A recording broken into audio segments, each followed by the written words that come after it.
Marcos, tinawag na bayaran si Morales. Mamaya, relax lang, pag-uusapan natin yan. Nako, bayaran ka Morales, sabi ni Marcos. Tuloy. Ganyan inilarawan ni Pangulong Bongbong Marcos ang napatalsik na intelligence officer ng Philippine Drug Enforcement Agency o PDEA na si Jonathan Morales.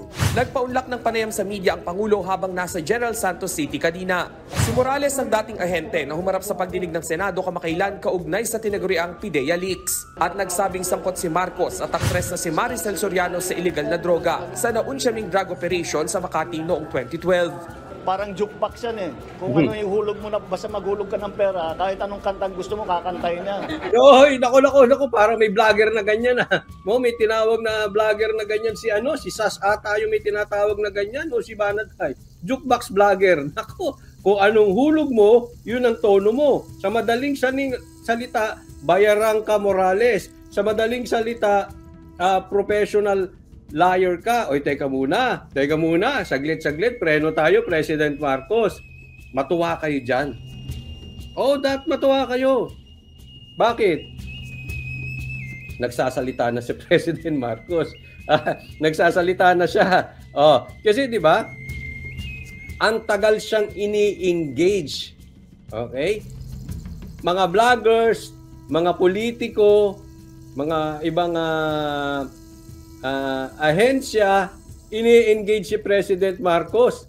Pero ang style nito, simula pa nung election, ganito na, tahimik siya at ang babakbak yung mga vloggers niya. Pansin nyo ba yun? Ang babakbak si Vic Rodriguez, di ba? Kaya nga, kahit nung time nung election, pati tayo, binabakbakan ko kahit kaklase ko si Attorney Vic Rodriguez kasi siya ang bumabakbak in behalf of President Marcos. Naalala nyo? Di ba? So, hindi naman tayo sumuporta kay Marcos. Dati hanggang ngayon. Ngayon, sumasagot na si Marcos. Sumasagot na. Ito I think it will be good. Okay? It will be good for the side ng mga Duterte. It will be good for the side of the Marcoses sa mga pulahan, and it will be good for the side ng mga Pilipino, mga ordinaryong Pilipino. Bakit kanyo? Bakit? Kasi yung part ng mga oposisyon, tayo, matagal na nating ini-engage si Marcos si President Marcos. Bakit? Sa tingin natin, hindi niya kayang sumagot. Sa tingin natin, sa tingin ng mga Duterte, guilty si President Marcos. Kaya madudulas siya pag sumagot siya. Bakit naman yan pabor sa mga pulahan? Bakit? Kasi kung sa tingin talaga nila, yung kanilang sinusuportahang politiko, which is President Marcos, ngayon ay mapapatunayan na nila na ito ay totoo nga. Hindi lang sila panatiko. Hindi lang sila blind follower. Nagsasalita si Marcos. Maraming salamat, Evelyn B. DDS Forever. Thank you from Hong Kong siya. Salamat sa iyo, Evelyn B. DDS Forever. Di ba? So, it's good for them. And at the same time, itong higit sa lahat, it's good for every Filipinos. Why? Kasi ang government official, especially kung ito ay may katuturan sa kanilang panunungkulan, may sinumpaan yan na transparency. Hindi naman kayo ordinaryong Pilipino na wala kaming pakialam kung adik ka, babaero ka, lalakero ka, mahilig ka ba mag-clubbing, mahilig ka ba mag-concert, malakas ka bang kumain, yung mga ganon, di ba? Pero being a public official and a president at that, you're the highest office. So, kailangan natin ng transparency. Nauunawaan? So, itong pagsagot ni Marcos, panalo tayong lahat. May mapa Duterte ka, mapa Marcos ka, at mapa wala kang pakialam sa politika. Bakit? Kasi at least ngayon, meron tayong pag-uusapan at matutukoy natin kung talagang guilty si Marcos or hindi siya guilty. Kasi pag hindi siya sumagot, ang iisipin ng mga DDS, guilty. That is, obviously, yan ang magiging reaction ng DDS. Ang mga pula, talagang may tiwala lang sila kay Marcos. Kaya nababansagang silang blind followers. Di ba? Panatiko. Oo, basta may tiwala sila kay Marcos. Hanggat walang inilabas na ebidensya si Morales or kung sino man, may tiwala sila kay Marcos. Eh ngayon, pwede na rin, ayan, sasagot na. Ngayon, meron na kaming leader. Meron na kaming leader na pumapalag. Meron na kaming leader na nakikinig sa taong bayan. Kaya panalo tayo dito lahat. Maraming salamat, President Marcos. Sumasagot ka na. Tuloy natin. Oo, kaya hindi ko walang saysay. Tignan mo na lang ang kanyang record. Tignan mo na lang kanya, may kaso siya na false testimony. Sinusubukan pa. Okay. Meron siyang record, meron siyang kasong false testimony. Yan. Ito ginakandahan ng sumagot ngayon si Marcos. Okay? Si Marcos ngayon bilang inaakusahan si Morales, obligado siya ngayon maglabas ng ebidensya. Kasi pag hindi siya naglabas ng ebidensya, para lang siyang chismosong vlogger. Di ba? Ano pinagkaiba niya sa mga chismosong vlogger? Di po ba? Kaya maganda yun eh. Sumagot siya, ma-engage natin siya ngayon. Diba? So sasagot, kailangan yung sinabi niyang yun para ma-distinguish sa anong pinagkaiba niya sa mga vloggers, dapat maglabas siya ng ebidensya. Hindi ka pwedeng magbabanggit lang ng ganyan. Coach Oli, sasabihin ng mga, naglalabas nga ng ebidensya. Hindi, ngayon iba to. Kung sa Senate hearing, iniimbestigahan to, obligado rin si Marcos maglabas ng ebidensya ron. Para sa akin na, Gwen Quindosa, maraming salamat po sa kusang loob at sa pag-sponsor ng live na ito, Gwen Quindosa. Again, from Hong Kong. Parang puro Hong Kong, ha? Maraming salamat po. Naunawaan po. Kailangan kasi magkakaroon ng Senate hearing.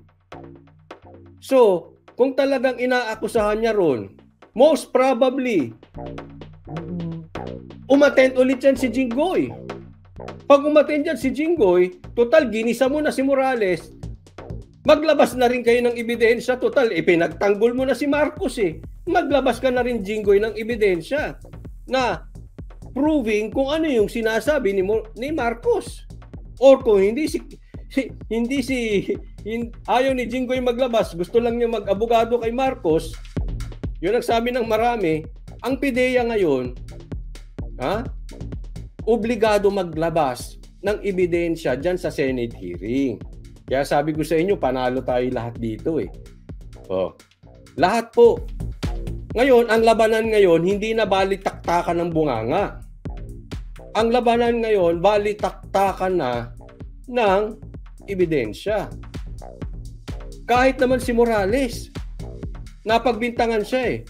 Pero kasi ang burden of proof dun sa nagbibintang. Lagi naman ganon. Pero hindi naman kasi ito korte eh. Na typical korte na, okay, ang burden of proof, ikaw nagbintang, ikaw ang magbigay ng ebidensya. Hindi. Sinabi ito sa mainstream media ng presidente mismo, mapupwersa ngayon si Morales na maglabas din ng ebidensya to the contrary. Na sa ganon, i-deny niya na teka muna, hindi ako sinungaling. Bakit? Ito yan Marcos, ito yung dokumento ko. At bukod sa dokumento, may mga video ko, may mga audio ko, may mga ganyan. He will be forced to show all the evidence. Hindi na pwede yung bibitilin mo. Nauunawaan. So panalo dito ang lahat. Panalo dito. Nako, maganda ito. Kaya aabangan natin. I'm not really sure kung sa Tuesday yan. But one thing for sure, binanggit to ni ni Senator Bato, merong third hearing. Actually, kahit yung mga sa Kamara kinokontra nila, bakit pa magkakaroon ng third hearing? So, it means merong third hearing. Naunawaan nyo po. So, baka sa Tuesday yan. Kasi Tuesday yung last hearing di ba? Yung second hearing, Tuesday. So, I assume, pero hindi na importante yung schedule. I assume, this will be a better Senate hearing. Hindi na kayo yung ginisa ni Jinggoy magsasalita na hindi totoo yung PDEA document, yung puro ganun. Ako, ang dami nyo nang binitawan sa media, it's about time. Ang dami nyo binitawan sa media, ang dami nyo nang binitawan sa vlogs, ang dami nyo na kung ano-anong binitawan. Labas na ebidensya. Sa Monday, May 13. O yun, So, ano to? Maganda. Sabi ni Maricar Guevara Garcia, ilabas ang video, sir. Oo, di ba? Labas na. Wag na natin, eto na Kasi inakusahan na ni Marcos Jukebox ka. Kung anong hulog, yun ang tono mo, yun ang kanta mo. Di ba? So, I suppose both parties, kaya masaya ito. Dalawa lang patutunguhan nito It's the start of the end or it's the start of the innocence. Parang ganun lang. Mapatunayan nila na talagang inosente sila or mapatunayan na talagang gumagamit sila. Di ba? Di po ba? Hindi na pwedeng kwentuhan lang. Hindi na pwedeng pasabog lang. Hindi pwedeng balitaktakan lang. Ebidensya na yan kasi bintangan na both sides.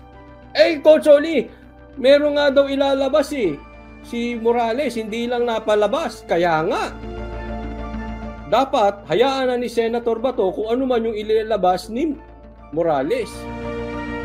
At hayaan din ni Senator Bato kung may ilalabas naman to the contrary rin. Patas tayo Hindi porket DDS tayo, nagdidiin tayo, doon tayo sa tama. PDEA din, hayaan mo maglabas ng ebidensya. Huwag nyong tatandaan natin. Huwag yung pagbibintangan nyo lang si Morales at yung dokumento na hindi totoo. Tapos gigisahin nyo si Morales. Hindi rin.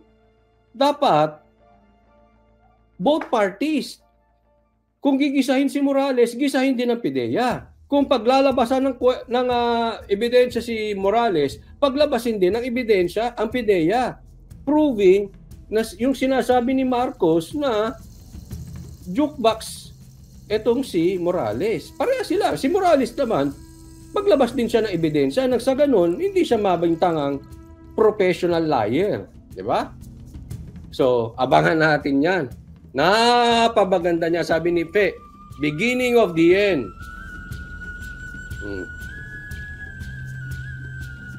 Ito naman ang sabi ni Yuko. Very good point din naman. Bakit di niya patunayan na hindi siya addict? Yes, I agree. Kaya nga sabi ko, hindi ko dinidiin dito si Marcos Naniniwala ako na possible, probable, na kung gumamit man siya noon, hindi natin alam. Pero, posible hindi na siya gumamit ngayon. Bakit hindi mo patunayan sa drug test? Yun lang naman ang sa akin. Di ba? Oo. At, anong basis doon? Para sa akin again, no other than the president, former president himself, inakusahan siya. So, well, ako, ang isa lang ang side ko rito. Panalo ang Pilipino kung ang kanilang balitaktakan ay back up ng ebidensya.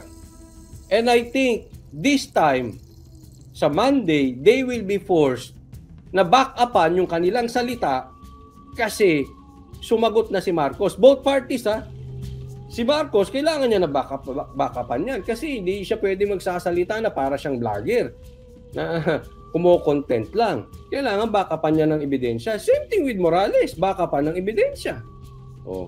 maganda. Naiiwasan nyo ngayong budol-budol. Kasi dyan tayo nagka-problema before, di ba? Hindi natin alam kung sinong totoo, sinong hindi. Ngayon, we have a problem. Bakit? Kasi we accuse them of budol-budol. Why? Iba yung pinangako, iba yung ginawa. Ang problema kasi, yung iba kaya nabudol, bakit? Hindi ko po kayo sinisisi ha. Nagpapaalala lang para hindi maulit muli. Paano kayo bakit maraming nabudol before?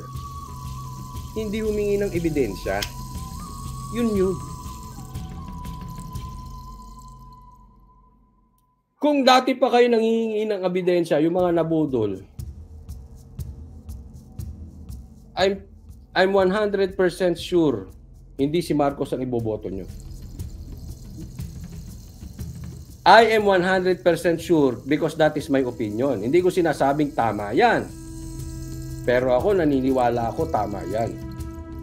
Kung ang mga tao dati ay nanghingi ng ebidensya, kahit si VP Sara pa magsabi, kahit pinakasikat na vlogger pa nagsabi, hindi nyo iboboto si Bongbong Marcos. Kung naghingi kayo ng ebidensya before. Yan ang aking paniwala.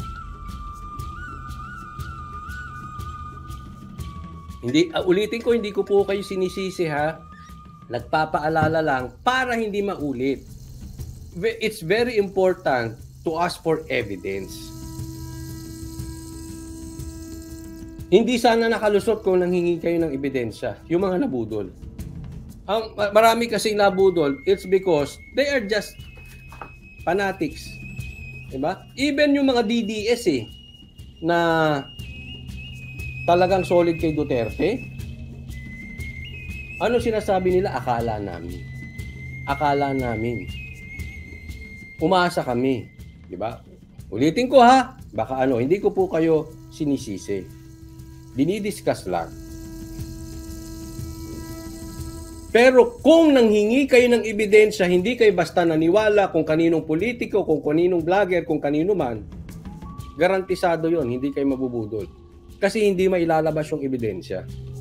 That's why I'm happy now na nagbabakbakan na sumagot si Marcos kasi siguro naman this time, babakapan na nila yung mga sinasabi niya ng ebidensya. Jane Bramblet, kung si BP Sara nga nabudol din, Coach Oli. Tama. Kaya nga. Di ba? Again, hindi ito sinisisi si BP Sara. Ipinapaliwanag lang natin kung ano yung totoong nangyari. Kasi hindi ibig sabihin, mataas kang politiko ay hindi ka na mabubudol. Hindi sa ganun. Ang talagang para kayo ay maging budol proof, hingi ng ebidensya. Tama, tao lang po si Inday. Kaya nga kahit nga sabi ko sa iyo, yung mga ang daming matatalino ngayon na sila mismo inaamin nila na budol sila.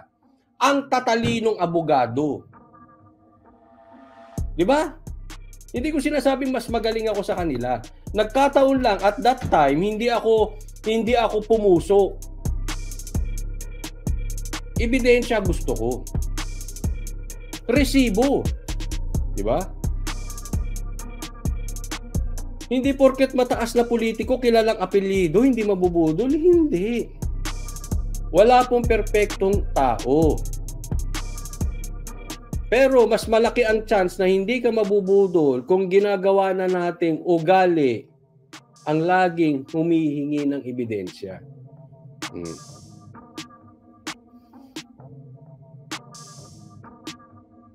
Kaya maganda ito sa Monday. Nakaw! Abangan po natin. Manood po tayong lahat. Sabi dito, si Marcos Jr. ang presidenteng mahilig mag-prank sa mga Pilipino. Kahit sa educational background niya, nabudol din tayo. Mag-iingat na po tayo next time. Correct. Jane Watko, maraming salamat for being honest. Hindi ka napipikon, inaamin mo. Kasi po, ang pagbabago ay nanggagaling po sa pag-amin ng pagkakamali. At inamin niya. Inamin. Mismo na siya mismo nabudol. Ito yun. Hindi, palagay ko, pag ganito ang ugali, hindi na mabubudol eh. Sabi niya, presidente mahilig mag-prank. Kaya nga, I'm telling you again. Iingat lang tayo. Again, sa lahat. Sa vloggers, sa politiko, even kay Coach Solly. Even sa akin, ingi tayo ng ebidensya. Di ba? Kaya excited ako ngayong Monday. Ha? Tama na yung balitaktakan. Tama na yung balitaktakan na Jinggoy, o Morales, o Pidea, o wala na. Ebidensya, labas na. Gusto namin labas. Sa lahat. Wag na yung palakasan kayo ng boses. Kung sino ang bossing, wag na ganoon. Kunin ng News 5 ang panig ni Morales. Ang PIDEA naman una na ring pinabulaanan sa mismong hearing ng Senate Committee on Public Order and Dangerous Drugs na hindi kasama sa watchlist nila ang Pangulo. Bukod sa katulad niyan, hindi kasama sa watchlist nila ang Pangulo, sabi ng PIDEA. Labas kay ebidensya. Nagiging patas ako ha. Kahit ako sinasabi ko si Morales kailangan maglabas ng ebidensya. Same thing sa PIDEA, maglabas kay ebidensya na wala sa watchlist si Marcos, labas nyo rin. Patas, di ba? Hindi tayo kakasabihin, ay, galit ka lang coach kay Marcos. Hindi ganoon. Posible, alam ko may ilalabas na ebidensya. Ay, ilabas na. Ganoon lang.